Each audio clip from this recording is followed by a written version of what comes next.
Dziecko jest bardzo małym dzieckiem. Dobrze zgadłam, ja! To musimy nuryda. Witajcie na kanale Plecak i Droga w 32 dniu mojej wyprawy do Santiago de Compostela. Wyruszamy z malowniczej Fonfri, przejdziemy przez Viduedo, Filobal i klimatyczne Passantes. W historycznej Triacastelli zrobimy pauzę, aby na koniec dotrzeć do Samos. Galicja to nie tylko kilometry, to przede wszystkim klimat, którego nie da się podrobić. Na trasie znowu spotkamy naszego kaminowego przyjaciela z Korei Południowej. Na koniec w Samos znajdziemy nocleg w wyjątkowym miejscu oraz odwiedzimy pomnik przyrody, stare drzewo, które ma ponad 1000 lat. Zapraszam Was na jeden z piękniejszych etapów mojej drogi. Chodźcie ze mną! Zanim opuścimy Fonfrię, muszę Wam pokazać to miejsce. Albergue a Reboleira. To nie jest zwykły nocleg. Prowadzi go przesympatyczny gospodarz José, który wkłada w to miejsce całe swoje serce. Od progu wita nas klimatyczna recepcja, gdzie od razu czuć rodzinną atmosferę.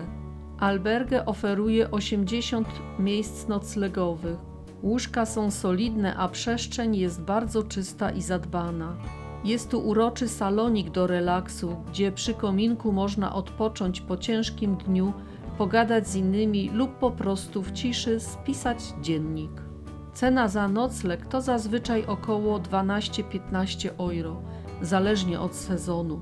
Ale to, co dostajecie w pakiecie, ten historyczny klimat galicyjskiej Paliozy, jest bezcenne. Jeśli szukacie noclegu z duszą, a Reboleira to punkt obowiązkowy na trasie. Witajcie kochani, 9 czerwca, jest godzina 7:12, idziemy już parę minut, ale wstałyśmy przed 6, ja wstałam 5:45, bo mnie obudziły budziki innych pielgrzymów, ale to nic, bo to jest pora, do której jesteśmy przyzwyczajone, nawet wstajemy normalnie, wstawałyśmy wcześniej. Ile stopni? Było 8, 9, ale jak się maszeruje, to jest od razu cieplej, więc chodzę tylko w polarze, nie mam żadnej kurtki. Buty mi nie wyschły notabene, idę w mokrych butach, ale założyłam moje wodoszczelne skarpety. Są wspaniałe. Wczoraj w Alberdze już zdjęłam te mokre buty, przyczłapałam do łóżka, ściągam skarpety, a tu noga ciepła, sucha. Tylko z wierzchu była skarpeta, więc tylko chodziło o to, aby je podsuszyć. Ale mnie się, jak wiecie, podobało bardzo ten deszcz. Nie wiem, jakaś taka aura była. Tych chmur na mnie tak działało, nie wiem. Zobaczcie, jaki poranek. Wiadomo, słońce jest po drugiej stronie. Tu oświeca już szczyty innych gór. I sobie maszerujemy. Jaki cel? No, byłby zaszczytny, gdybyśmy doszły do końca tego zejścia dzisiejszego, ale naturalnie będziemy tak szły długo, jak nas nogi poniosą, na ile sił wystarczy. Wczoraj kolacja była w osobnym obiekcie, już zapomniałam jego nazwę, ale mam zapisaną, więc wyświetlę, ale słuchajcie, jakie to było przeżycie, coś pięknego i w środku obiekt, pierwsza niespodzianka, kelner, kucharz, bo był i kucharzem i kelnerem, bardzo miły, cały czas w radosnym uniesieniu, obsługiwał nas naprawdę z wielkim sercem, co już sprawiało, że to jedzenie smakowało podwójnie. Popatrzcie, jak tu pięknie. Ojej. No i co? To jest poranek. I wyobraźcie sobie, myśmy nie wiedziały, co robić. Zapytał nas o bilety. Jakie bilety? No, trzeba było wykupić bilety, żeby tutaj wejść. No to daje Eli pieniądze, Ela biegnie. Nie, dobra, wchodźcie. Bez biletów później zapłacicie i przyniesiecie. I posadził nas jako pierwsze, więc ja szybko za kamerę, za aparat, za kamerę, za aparat. Chciałam wykorzystać ten moment, póki jeszcze było pusto. Zaczęło się schodzić towarzycho. Dosiadła się do nas rodzinka, małżeństwo niemieckie i powoli się przełamywały lody. Pierwszy raz ich widzieliśmy.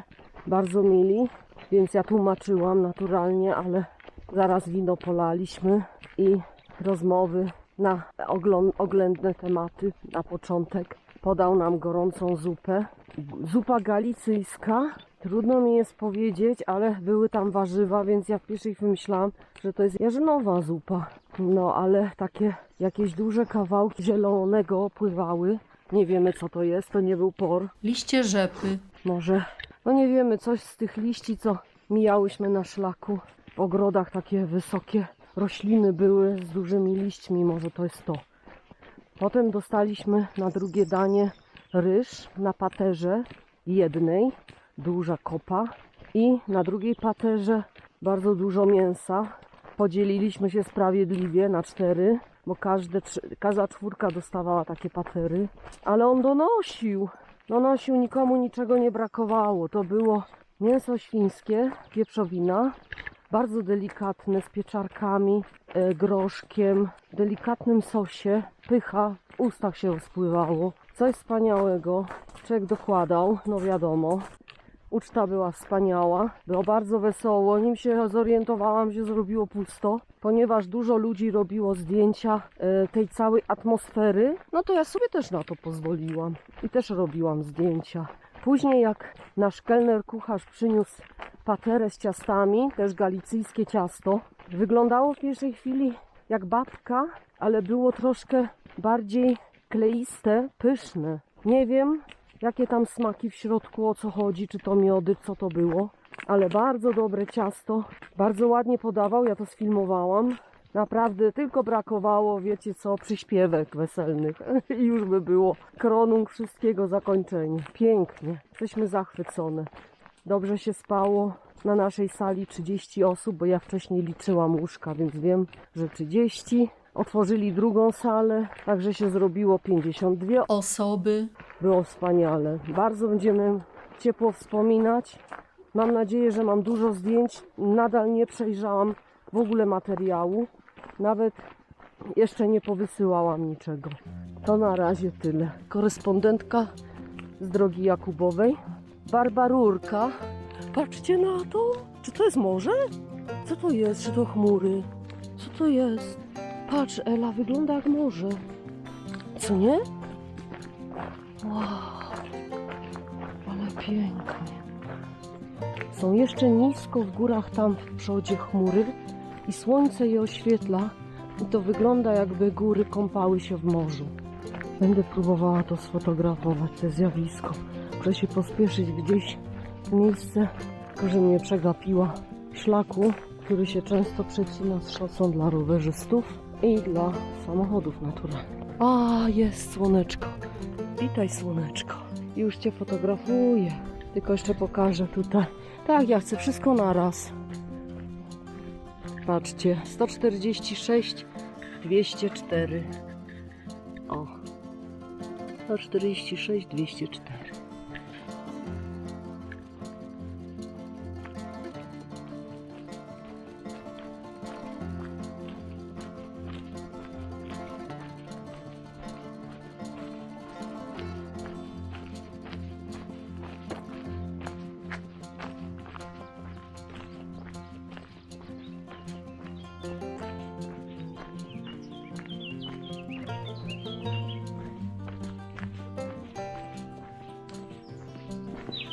Oj, nic nie widzę. Jestem oślepiona.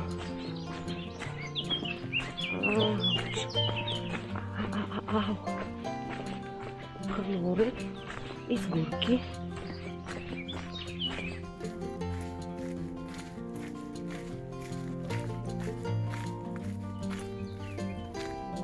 Pięknie. Tam, całkiem w oddali, oj, tutaj po tych główienkach pozostawionych od krówek jest milion much. Jak człowiek przejdzie, one się wszystkie naraz zrywają. To takie uczucie, jakby te gówna fruwały. Zobaczcie, jaki to ogródek. Jak w bajeczce.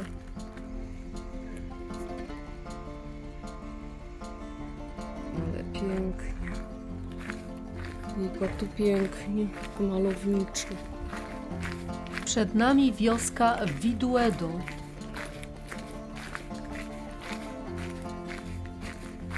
Nie, no to jest coś pięknego, no. te brzuzeczki przy drodze. Wraca Marysia do domu i gąski idą za nią.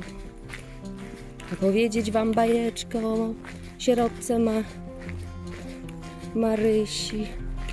Oj, zobaczcie, jak tutaj się fajnie chodzi. Dobrze, że z boku jest słuchawo. Ela już na pewno daleko nie czeka. I dobrze, niech nie czeka. Ja i tak ją zaraz dogonię, jeśli nie zbłądzę. Pojechał hałaśnik. Nie miał kiedy, właśnie teraz, kiedy ja filmuję. Zaczynamy schodzić z wysokości ponad 1200 metrów. Viduedo to miejsce, gdzie krajobraz zaczyna się zmieniać. Surowe góry ustępują miejsca soczystej zieleni. Chciałam tutaj dodać, że za chwilę dołączy do nas nasz koreański kaminowy przyjaciel Kim Byung-su. Dzisiaj większość trasy będzie szedł z nami. Swoją grupę zostawi w tyle.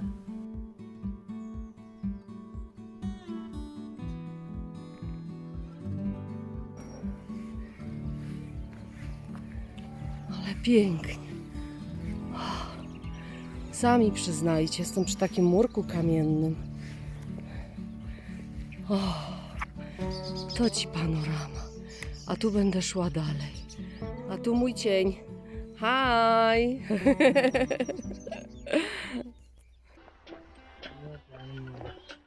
Mój przyjaciel Byung-su koniecznie chce mieć ze mną kontakt.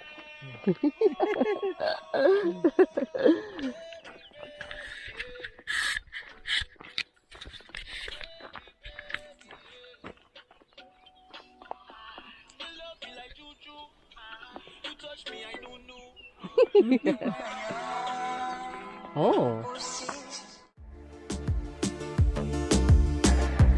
W tym miejscu szliśmy z Kim Byung-su, nucąc razem jego ulubioną koreańską balladę. Niestety ze względu na prawa autorskie musiałam wyciszyć oryginalny dźwięk, ale spójrzcie na tę piękną okolicę, po której idziemy.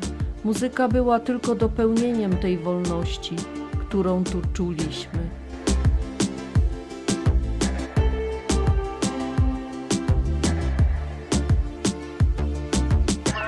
Nine! Beautiful! Beautiful! 계속 돌려줘? Yes, yes, yes, yes!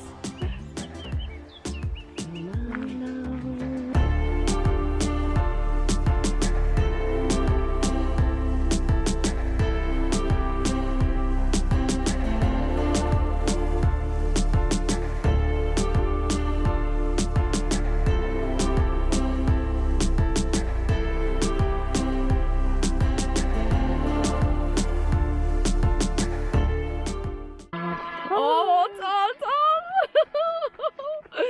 Yes, bees! 꼬마는 산울림의 Yeah. 산울림의 제목 산울림의 꼬마야. Kumaya, Sanumie, 산울림의 꼬마야. Maya, 꼬마야. Kumaya. 꼬마야. 꼬마. 아주 작은 꼬마. Kuma. 꼬마. 차일드. Ja, Kumaya. 꼬마야. 차일드. Maluch, chyba chodzi o małe dziecko. Albo że, tak właśnie się rozumie te języki. Ale czy nie pięknie? Pięknie!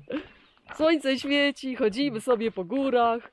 Po koreańsku rozmawiamy, nic nie rozumiem. 어린아이를 말한다. Dziecko jest bardzo małym dzieckiem. Dobrze zgadłam! Ja! 이 Ja! 노래는 동심의 노래다. Przepraszam, ta piosenka jest koncentryczna. Nie. No. Mylisz się, jest bardzo ładna, bardzo mi się podobała. Poza tym cała sala śpiewała. 당신은 매우 예쁜 잘못. 나는 그것을 매우 좋아했습니다. 게다가 홀 전체가 노래하고 있었습니다. Jest. Tak wygląda nasza rozmowa przez tłumacza. Wszędzie aparaty i jeszcze do tego kijek zaraz się zabije. Zaczekajcie. Tylko pochowam Wszystko jest.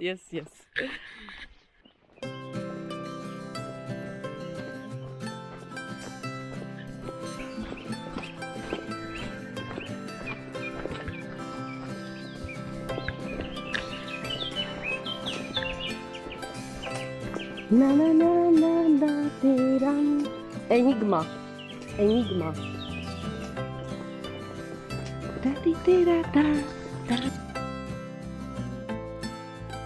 Tricastella, miasto 3 zamków. Nazwa sugeruje 3 zamki, których dziś już nie ma, ale historia tego miejsca sięga IX wieku. W tej osadzie zrobimy sobie pauzę i odpoczniemy po przebytych kilometrach.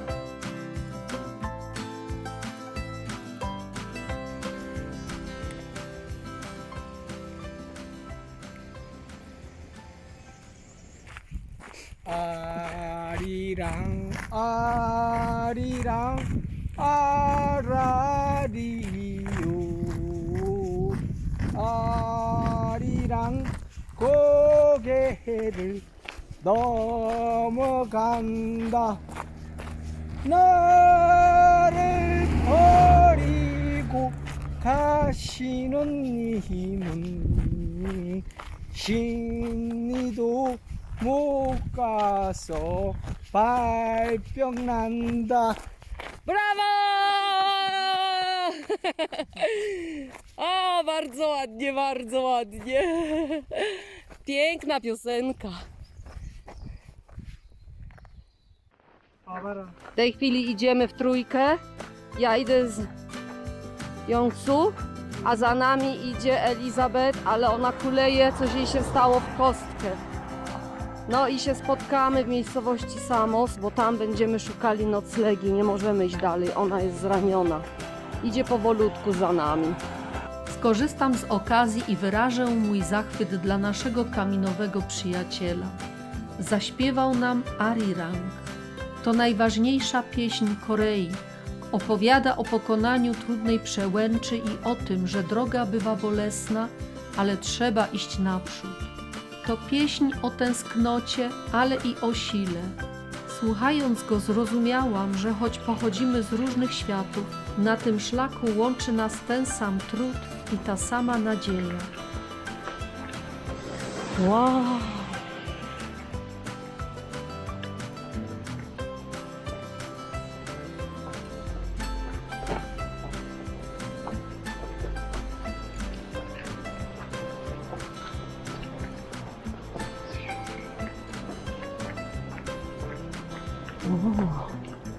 Stary kościółek.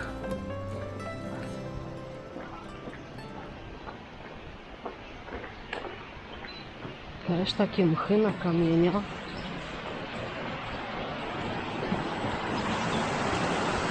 A, teraz tej wody nie widać. Ale jest tam wysoko. O, tam widzę. Wy widzicie, ja nie widzę. Patrzcie, ile tu kopra dzikiego. Wow! Mucho gusto. Oh no, wow, wow. Wow, wow. Oh, oh, oh. Patrzcie, jakie te wioseczki są opustoszałe. No jak bieda, to ludzie stąd odchodzą. Normalne. To chce tak żyć.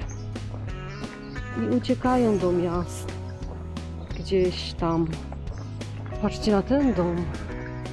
Też opustoszały już dawno. A nie. Jakiś rolnik tu mieszka. Nie zostawiłby traktora.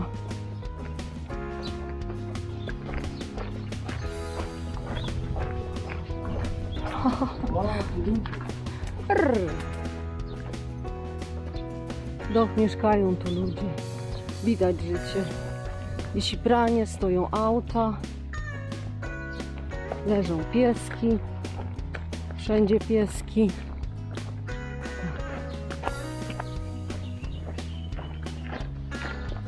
Mogę spokojnie filmować, bo mam całkowite zezwolenie. Zresztą cały czas sobie robimy zdjęcia. I jest bardzo fajnie.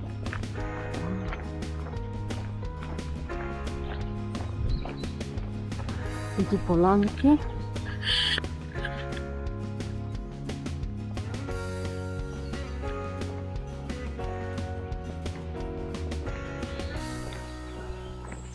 Będziemy nadrabiać trochę kilometrów, bo ten plan, który był wcześniejszy, okazał się niedobrym planem. Na trasie wszystkie albergi były pozamykane. Trzeba było nam iść ponad 30 km dzisiaj. A ponieważ Ela ma uszkodzoną nogę, idziemy inną trasą, ale w ten sposób wydłużamy sobie Camino o 6-7 km. No ale innej opcji nie ma, jak inaczej. Jak ona nie może, ledwo zipie.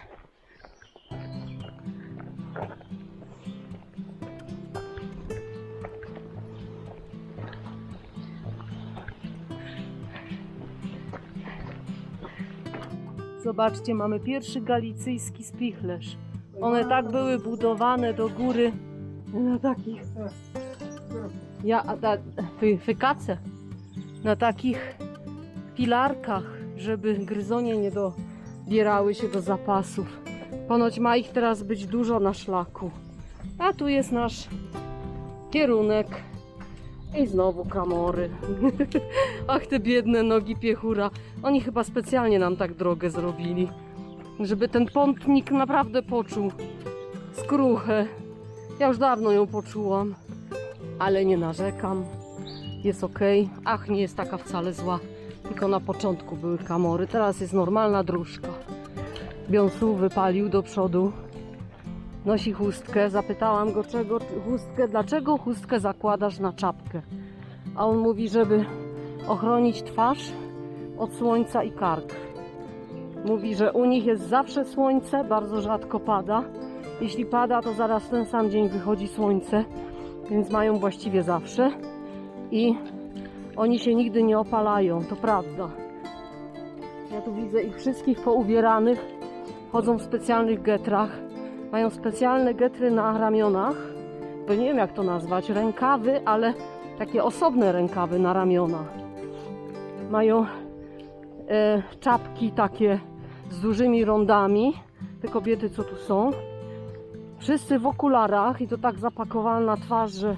Dlatego ja myślałam, że to kominiarze idą i nazwałam ich kominiarzami.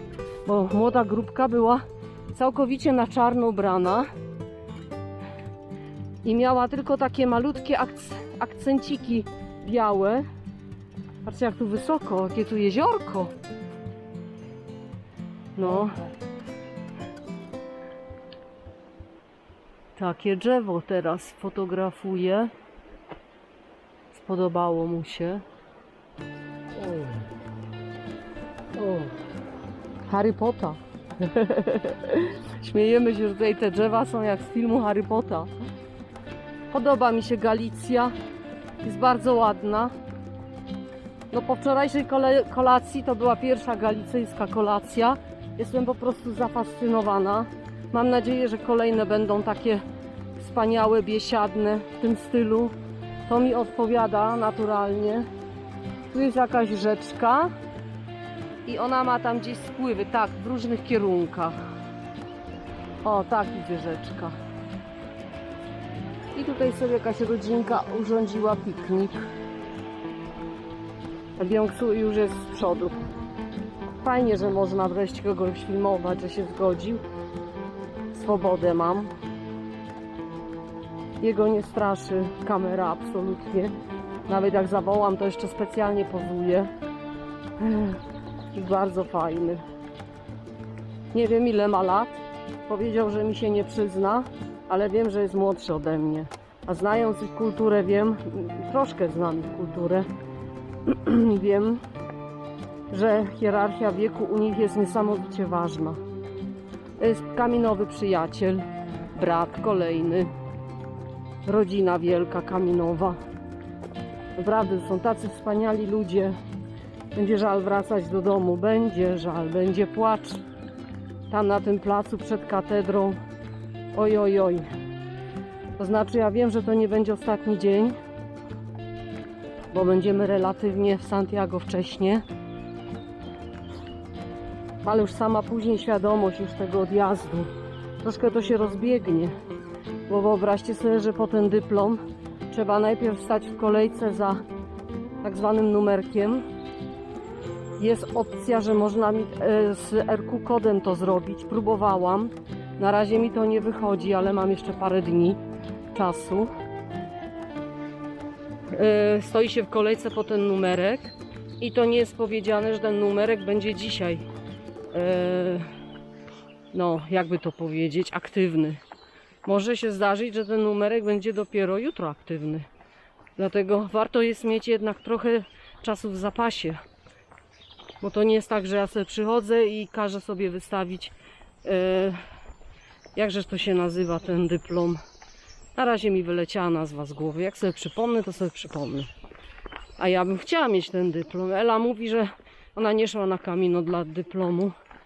Ale jednak, słuchajcie, tyle tygodni marszu, tyle kilometrów zostawić za sobą i nie mieć z tego okresu pamiątki? Nie, ja chcę mieć. Za wszelką cenę.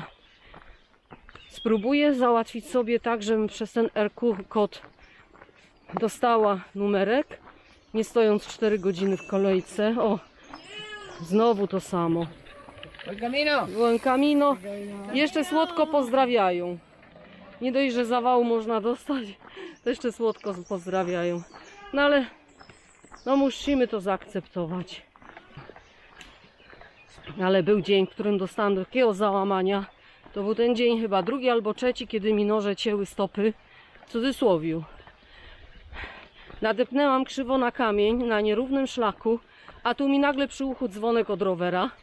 Ledwo złapałam równowagę, przepuściłam go, drugi dzwonek. Słuchajcie, już za 3. razem jak się rozdarłam, tak wszyscy stanęli jak wryci.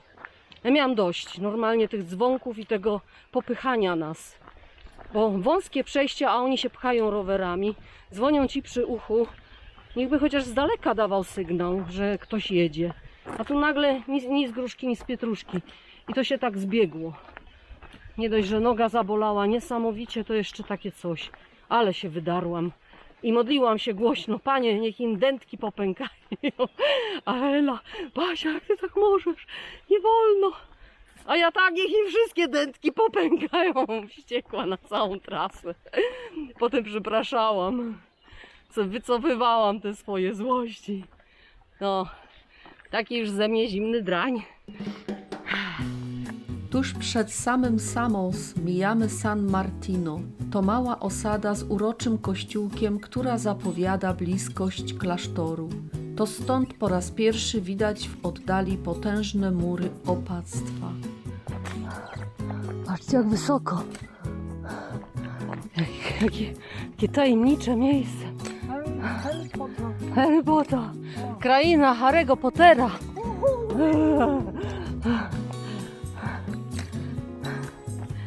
Naturalnie pod górkę. Jakby mogło być inaczej.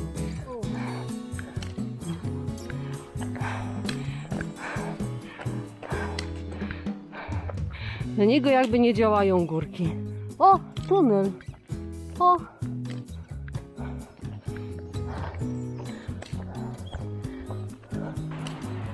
Nad nami chyba droga szybkiego ruchu. No na pewno nie autobana. Ale patrzcie, na końcu tunelu jakie piękne, ściekające rośliny. Spływające w dół kaskadami. Buen camino!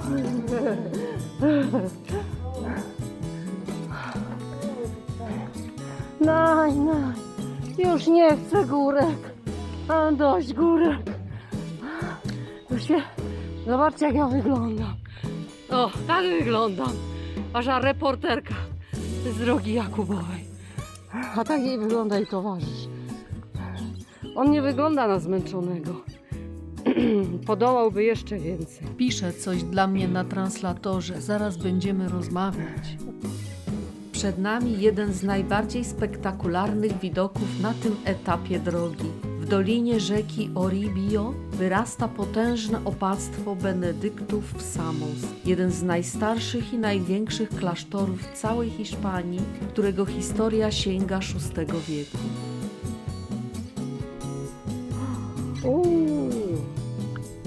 Come on. Oh, oh. Oh. Picture. Wow. Bardzo ładnie. Ale naprawdę pięknie. Zobaczcie, jak nas wita Samos. Wow. Takim korydorem. Czemu to miało służyć, takie mury? My będziemy dzisiaj spały, jeżeli są miejsca, w Bractwie Benedyktynów. To, co przed chwilą fotografowałam, to jest olbrzymi obiekt, największy zakon, obiekt takiego typu w Europie. Nie bardzo zrozumiałam, gdzie ma Byung-Su jego plecak, gdzie przesłał, bo on nie niesie plecaka. Ma tylko taki dzienny plecaczek, kilogramowy, może 2. Nie tak jak ja, 10, 8, 10, zależy ile wody, ile jedzenia w plecaku. Ale popatrzcie, jak tu pięknie. Cały czas takim korytarzem.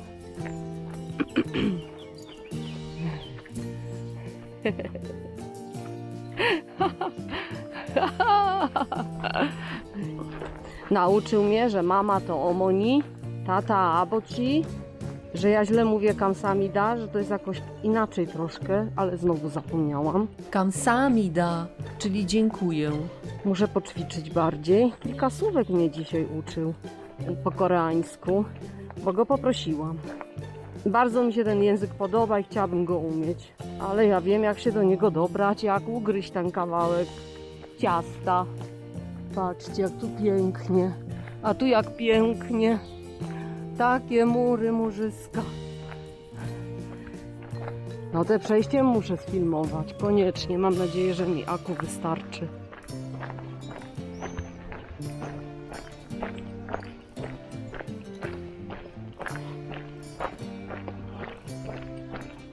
No, zbliżamy się do osady. To fajnie ma kraj Korea, skoro u nich jest zawsze słońce. Zawsze u nich świeci słońce. Dlatego oni się nie opalają. O, jak razi woczka. Za dużo światła. Oj, oj, oj, oj, oj.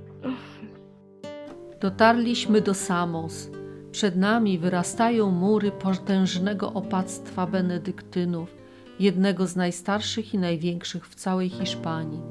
Choć mam tylko kilka zdjęć, by oddać jego ogrom, to uwierzcie mi, że na żywo ten monumentalny kościół i klasztor budzą ogromny respekt. Kim Byung-Su nocuje dziś ze swoją grupą w innym miejscu, dlatego nasze drogi tutaj się rozchodzą. Po wspólnie przemaszerowanych kilometrach i rozmowach, które wypełniły nam dzień, zostajemy sam na sam z historią tego miejsca. To właśnie urok Camino. Ludzie pojawiają się w naszym życiu dokładnie wtedy, kiedy ich potrzebujemy, a potem każdy idzie dalej swoim rytmem, niosąc w sercu wspólne wspomnienia. Dotknę, to wszystkie odejdą. Bóle. Bóle, pęcherze. Te drzewo ma 1000 lat. I to jest cyprys przy kapliczce. Oddalam, byście zobaczyli go. Aha, teraz mam go pod słońce. Ale spróbuję. Widzicie? 1000-letni cyprys przy kapliczce. Gdzie tu wejście jest?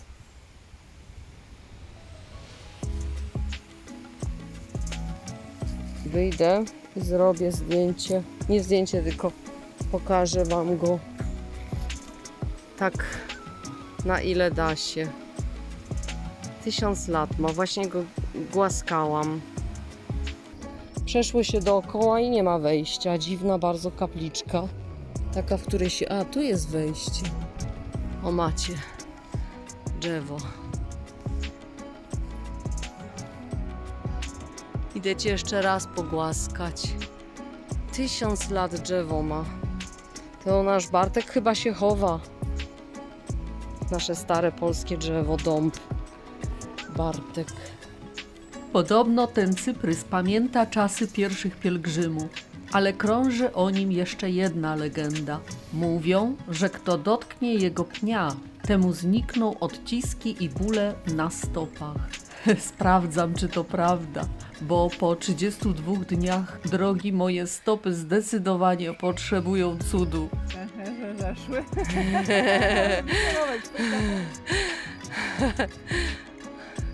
Rano się obudzimy bez pęcherzy, bo te drzewo ponoć ma takie magiczne w sobie moce. To tu muszą mieszkać bardzo zdrowi ludzie.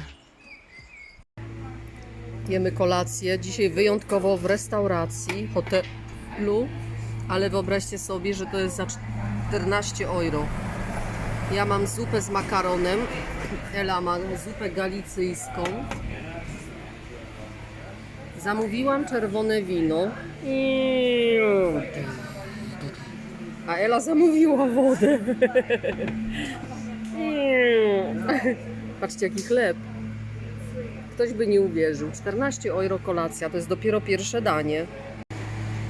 Drugie danie, golonka